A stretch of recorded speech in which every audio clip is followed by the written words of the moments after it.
I'm here in hometown Kyle to talk about this neighborhood.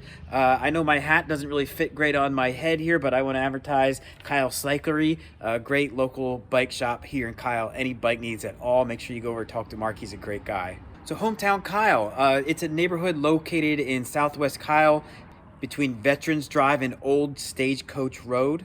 It's close to a couple places that really make it convenient, which is Greg Clark Park and Vaqueros Tex-Mex restaurant, which is one of my favorites. And it's close to downtown Kyle. Now, there's not much in downtown Kyle right now, but there are definitely plans to make downtown a lot more fun for people and for families and bring a lot more businesses there. So it has the potential for the homes to go up in value if, and I'll talk about the vibe trails in a little bit, if the vibe trails connect to downtown and connect to the park, there's a lot of potential for some really good and interesting growth around hometown Kyle. So I talked about that vibe trail. There are trails that go right through the middle of hometown Kyle, and these trails are going to get upgraded as the city upgrades and builds this vibe trail. They're going to make the trails around and even in the middle of this neighborhood kind of come together in a way that if you live here and you don't want to take a car, you can get on a bike or an e-bike or a golf cart or inline skates or whatever, and you can get to Greg Clark Park very easily through this vibe trail. You can get to downtown and you can get to the marketplace shopping without taking a car. So if that's something that interests you, this could be a really good neighborhood for people who want to find an alternative to cars. So a slight negative to hometown Kyle is if you want to go shopping, to just grocery shopping like at HEB, it's not a direct line. You kind of have to go around. There's no quick road to get there. I don't think it bothers people too much. Of course, they'd say it'd be nicer if there's a direct route, but sometimes you have to go around to get to the main shopping area where there's the groceries and Target and things like that. I think what people love about hometown Kyle and what I love when I drive around, I was just driving around before shooting this video, is just the established feel. It feels like the kind of neighborhood I grew up in, where kids can just run around and get on their bikes and ride to friends' houses without worrying about anything. The established feel with the trees and the sidewalks just makes it for just a really ideal suburban community for families to live in and for kids to grow up in. There's an HOA, so along with the HOA dues comes all the benefits, which means that the lawns look manicured, they look great, which increases the home value. They have sport courts, they have lots of parks and lots of fields, lots of open areas, and they have, like I mentioned before, they have the trails that are going to get improved as the city connects hometown Kyle to the vibe.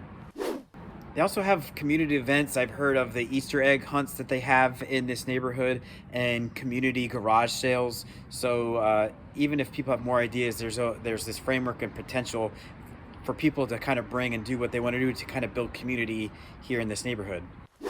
Great public schools serve hometown Kyle, Kyle Elementary, Barton Middle School, and Hayes High School. As we always say with schools, you can go and look at their rating, but you also hear anecdotal stories, positive and negative, about just about any school. But for the most part, pretty good reviews for the public schools that serve hometown Kyle. They stopped building in here around 2016. That's why it has a more established feel. But the price point, if you compare hometown Kyle to neighborhoods around it, now neighborhoods that I would say have an HOA and kind of have the same feel as hometown Kyle, the prices are a little bit below average. So when people are looking for neighborhoods and homes in southwest Kyle, they usually look at hometown Kyle compared to Plum Creek, compared to Anthem and Six Creeks, and hometown Kyle is usually on the lower end compared to those neighborhoods. So that's why a lot of people, once they walk around and if they like the feel, they like the look of the privacy fences and the parks, and again those established trees and sidewalks, if they like that feel, it's enough to people strongly consider it because of the price point. I would say as far as all the HOA amenities, the downside is there's no pool, and in Texas that's a pretty big disadvantage. If you're okay going to Greg Clark Park and using the city pool, that's probably the closest free option for Kyle residents. As far as I understand, that's a free pool. So if you're okay with that, it's probably not within walking distance, but it's a long walk or a very, very short drive to the Greg Clark pool. So if you like this video, you can like it. If you didn't like it, you could put a comment and suggest why. Maybe you don't like my hat. Maybe you don't like that the background is overexposed and you can't see it. Maybe I just hit my little focus right there and now you can see it, just a magic trick. And you can see behind me and what the neighborhood looks like. But comment if anything I missed or anything you want to add, please go ahead and do that. And watch for more neighborhood videos on Connecting Kyle.